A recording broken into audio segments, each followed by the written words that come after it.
Kia, and welcome to week 4 of fiction writing. I want to talk this week a little bit about online workshopping, some logistics around why we do it, and then an explanation of this practice. So, first of all, online workshopping, the first round is going to begin in weeks 5 and 6. So, generally for a workshop, your drafts are due a week in advance. That means for those that are going in week 5, your drafts are probably going to be due this week.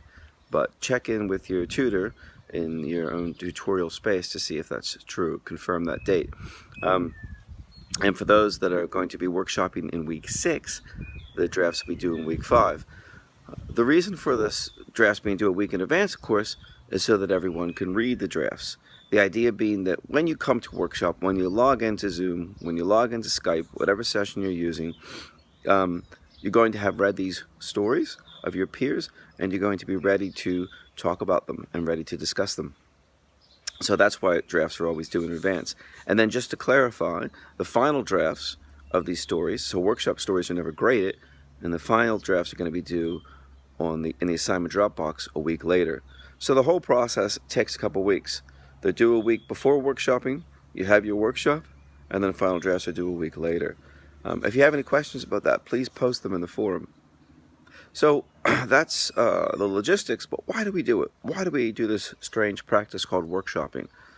First of all, let's just talk for a second about how it usually works. Your own tutor may have a slightly different practice.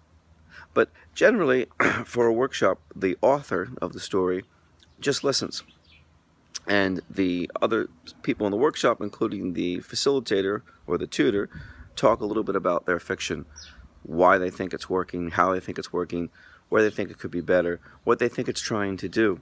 All of this information is really important for the writer, because most times what we're doing is sitting at home in front of our notebook, in front of our computer, sit in a library, wherever we write, by ourselves. It's an act of solitude. And for many writers, it's cherished solitude, and that's wonderful, and that's a part of the process. But of course, a problem with that is that we don't have the responses of others. We don't exactly know if that part we thought was really funny is going to turn out to be extremely funny or excruciatingly boring. We don't have that kind of information. So a workshop tells us about those things and gives us that kind of information that we wouldn't otherwise have. A workshop tells us a little bit about what people think our story is doing, because it's not always clear. We might be writing a particular kind of story, a very sad and tragic story, and someone might read it as a funny story.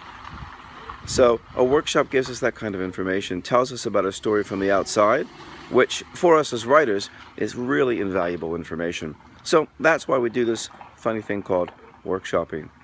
I hope your experience is really positive. One thing to keep in mind during the workshop process is that the opinions that you're hearing from your group, even your tutor, are just that, they're opinions. Your job as the writer then is to weigh these opinions and decide which ones mean something to you and which ones don't. They're not all going to be equally valuable, and they're not all going to speak to you in the same way. So you get to make the decision in the end which advice you follow, if any, and whose opinions you put value on. So it's still ultimately in your hands as the writer. So enjoy turning in your stories this week, and next week it begins workshops, which is really sort of the heart of the class. So enjoy.